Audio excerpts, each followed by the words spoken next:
Hi friends, ఇది చూసారా గంగవల్లి ఆకు. మా అక్క వాళ్ళ చేనులో నీళ్లు పెట్టడం వల్ల బాగా చక్కగా గ్రో అయింది అనేసి మా అక్క చేనులో నుంచి తీసుకొచ్చి నాకు ఫోన్ చేసి అడిగింది. గంగవల్లి ఆకు తీసుకొచ్చాను, నీకు కావాలా అని. సరే ఇచ్చి పంపించు, పిల్లలు వస్తారు సాయంత్రం అని చెప్పాను. నేనైతే గంగవల్లి ఆకు పప్పు చేశానండి. పప్పు చాలా టేస్టీగా ఉంటుంది. చిన్నప్పుడు కూడా చాలా ఎక్కువగా తినేవాళ్ళము. ఇప్పుడైతే మార్కెట్లో కూడా చాలా దొరుకుతుంది. గంగవల్లి ఆకు తినడం వల్ల హెల్త్కి చాలా మంచిదండి. ఇంకా అందులో వాటర్ కంటెంట్ ఎక్కువ ఉంటుంది. కొద్దిగా చూసుకొని వాటర్ వేసుకొని పప్పు చేసుకోవాలి.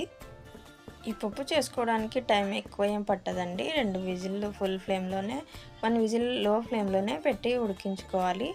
ఇంకా 3 విజిల్ అయిన తర్వాత మూత ఓపెన్ చేసి చూస్తే చక్కగా ఉడికిపోయింది. ఇంకా మనకు తగినంత సాల్ట్ వేసుకొని మెత్తగా చేసుకొని పోపు పెట్టేయడమే.